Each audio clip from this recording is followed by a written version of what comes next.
Hey friend, welcome to Life with Toya. If it's your first time here, it's your girl Toya. And if not, welcome back, friend.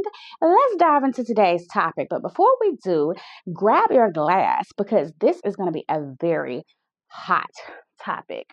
So today, I'm drinking a little Golden Rush. It's bourbon, lemonade, and honey. Today's topic is something I know that too many of us can relate to, right? Hyper independence.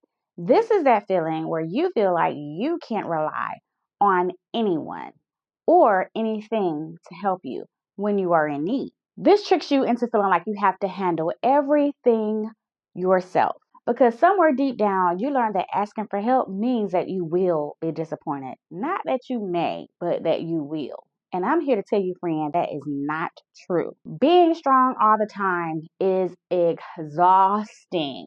Tell me about it, because I know all too well, friend. So today I am sharing 10 ways to help heal that hyper independence, especially as a single woman, because, following some or all of these steps will help you to allow softness back in, support and ease back into your life, friend. And I'm sure you can use that because I can too. But before we dive in, let's talk about these love notes that I send out once a week from Substack, 100% free, girl. Go ahead and sign up in the link in the description box below, friend. This is my gift from me to you. So let's get into why you're really here. Way number one that can help you to heal hyper independence is to acknowledge where it started. What a lot of people don't understand is that hyper independence is a survival mode. It often comes from having to fend for yourself, not having anybody there to lean on, not having that mutual support that we all look for. And so when you're used to not having that, the easiest thing to do is say, forget the rest of the world. It's just me against the rest of the world. So if I don't do it, it's not going to be done. And then this actually in turn kind of steers us into accepting responsibility that is not even ours. But in order to fix a problem, you have to acknowledge that there is a problem. So the first step would be to acknowledge that you are hyper independent, sis. I mean, if it applies to you. And if you're honest with that, take a deep dive back into your past and acknowledge, where did this come from? Where did this start? What happened? How did I get here? Because awareness is the first step to healing. Okay, way number two is to start asking for help. In small ways, of course. What I usually do is when I'm grocery shopping and there's something on the top shelf, because if you don't know me, I'm 5'2" and that's short.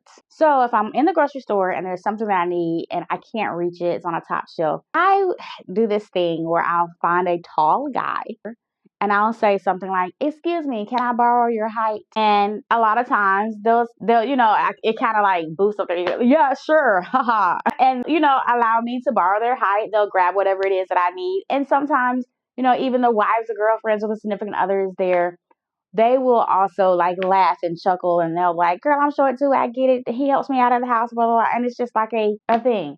I've never had anybody to snub me, say no, or get a little stank attitude because they find it funny. So if you're in the grocery store and you're short like me, or even if you're not short and you just don't feel like reaching for it, friend, just go ahead and ask somebody, can you borrow their height? Also, too, ask friends for like restaurant recommendations.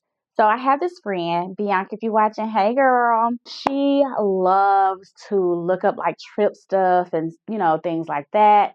And so with our girls group, our girls travel group, she actually coordinated everything and she drove and we left our cars. And it was like the first time in a long time where I left my car and depended on someone else for travel for an entire weekend. But when I tell you it felt great, it felt good. Like I was in the back seat, like I ordered the car. And I told her, this is so funny. I was like, I feel like, let me order a car. However, it just felt nice to be chauffeured around from place to place, not having to worry about, parking and time constraints and all the things. She handled everything. And of course, she didn't ask us to, but we tipped her really well. I know I did.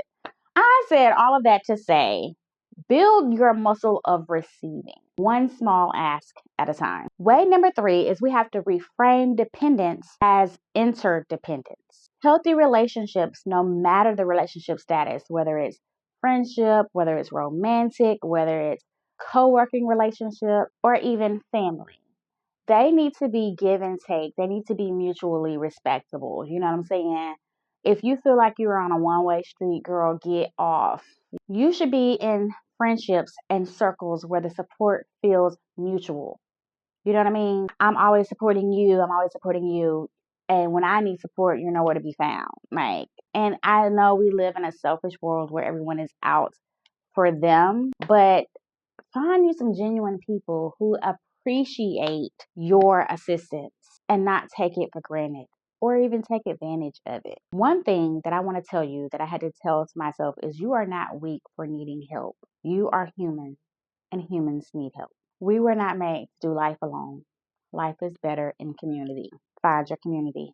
Let me take a quick pause right here and say that if you are liking this information that I'm giving you so far, please go ahead and hit that like button so that we can let the algorithm know that this is great content, okay? And if you are not subscribed, please go ahead and do so. And when you do subscribe, hit that notification bell so that you do not miss the next time I drop another video. Okay, let's get back into this. Way number 4 is you need to let people show up for you, friend. There are people who are waiting to support you, waiting to be there by your side. Let them. If you turn them away, it doesn't make you stronger. It doesn't make you better. You're better in community. One of the ways that I love to do this is when I go shopping at Publix, when I would have like a decent amount of groceries, the baggers would always ask, would you like for me to take this to your car? And you start be like, no, I got it. No, I got it. And I had to be like, girl, accept the help. This does not make you stronger or anything like this. This let them help you. If people want to grab your bags and you're on vacation or whatever, they want to grab your bags, but yes, thank you. We do live in a tip culture, but tip them. Don't immediately jump to, I got it. I can do it. I can do it by myself. I'm a strong woman. I can do it. Even if you can do it, let them help you. This gives you an opportunity to experience love through action. And I'm not saying that the bagger is in love with you if they offer to drop your stuff off in the car. But when you do get into a relationship, this will make it easier for you to accept someone doing things for you as an act of love, if that makes sense. Way number 5, let's create space for softness, right? Schedule rest like you schedule your work. It is a long-standing joke in my family that listen, your girl loves a nap. And if I'm a little nippy, my mom will be like, did you have your nap today? Listen, sis, no, I did not. And I'm glad you caught that. So I'm going to get off the phone, get my nap, and I'll call you back. I need you to schedule a pocket of rest for yourself every single day. It doesn't have to be a nap. It could be where you just light your candle, write in your journal, watch your favorite show, just where you're not, on the hustle and bustle of flow and go 24/7 all the time. I got to fold the clothes. I got to take a shower. I got to do this. I got to do that. Take a moment, take a beat, pause, read a book, listen to a podcast. I don't know, just do something where you're not in go mode and you're pouring into yourself as a form of rest. And when you do this, you are teaching your body that it is okay to breathe. It is safe to relax. I held your hand when I said that. I did. Way number 6 is that we need to release perfectionism. Hyper independence usually always hides behind perfectionism. And I usually always say this, I am a recovering perfectionist. And it's crazy because the prior job that I had to this one, they thrived on perfectionism. And it actually fed into my perfectionism, which made my perfectionism worse. And so now with this new job, everything doesn't have to be perfect all the time. They understand that there are flaws. Flaws exist. We are human. We make mistakes. So now, like when I post things, I'm not like, that has this on there, or that has that on there. As a matter of fact, I did a solo dating thing, and like the interior of my car is not what I would like it to be. Normally, I'd be like, well, that's just throw that away. I can't show that. But girl, whatever. It is what it is. We're going to film it. It's already been filmed. It's already been edited. It's already been put out. We're just going to let it go. We're not going to hold it back because of perfectionism. You know what I mean?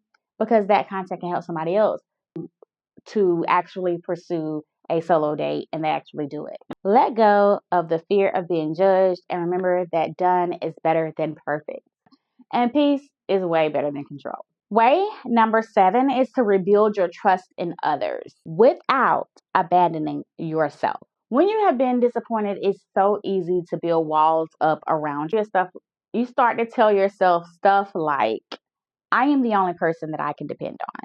I can't depend on anyone else but me. No one else is trustworthy. Healing means learning that you can trust other people without losing your boundaries. You can let other people in without losing your boundaries. Start small. Let someone follow through on a promise and let that determine if they are trustworthy or not, if they are a safe space for you to depend. You do not have to hand over blind trust. Just open the door a crack at a time until you get the consistency and comfort level that you need. Way number 8, speak your needs. No one can help you if they don't know you need help. And if someone asks you, do you need help with anything? Don't be so quick to say no. If they're asking, they're wanting to help, dig through, find something, and hand it to them. And then see if they help you then. And start small. Sometimes we don't realize how powerful it can be to just say out loud to our community, I need help. I could use some support. You would not believe how many people came forward and helped me when I had COVID. People was like, oh my gosh, what do you need? I can drop a basket to your door and boom. And it was just like, this is so nice. But had I just kept it all in, had I not shared the news, had I not said anything, had I not done anything, I would have just had to suffer through it by myself. Also, too, everyone loves to say they want communication in a friendship, relationship, etc. Communication is key. Communication works both ways. No one can read your mind, and you're not expected to read other people's minds. You need to say what it is that you want and let it be clear. Now, if you say what it is you want and they don't come through, then you can make your decisions based off of that. Speaking your needs sets the tone for healthy communication in all of your relationships. Way number 9, we're almost to the end. And before we get here, I just want to let you guys know that I am not a professional. I'm just sharing my experiences and opinions on how I make my life better. And hopefully it can help you to do the same. Way number 9, redefine strength. Strength is not about never breaking. Do you know how strong it is to be able to show emotion to your inner circle, your friends, your family? Strength is about bending without losing yourself. Do we not understand that softness is strength as well? Because it is. We don't have to be so hard all the time. We can be soft. And last but not least, number 10, way number 10, celebrate moments of small surrender. I always say celebrate small goals, celebrate small wins, celebrate moments of surrender. When you let somebody open the door, when you let somebody carry a bag, when you let somebody get something off the top shelf, when you let somebody put your groceries in your car, or if you just simply let somebody be there for you, celebrate that moment. Pause and really revel in that because that is signs of growth. You are going from independent to interdependence, from hyper independent to interdependence. We don't have to be independent, especially as women. We usually curate circles that we can live in. We have friends, we have family, we have other sources outside of significant others. So there are different avenues where we can receive help. So I say to you, sister and friend, take the help and celebrate that you did so. If you have made it this far in today's Toya Talk, 10 ways to help heal hyper independence as a single person or a single woman.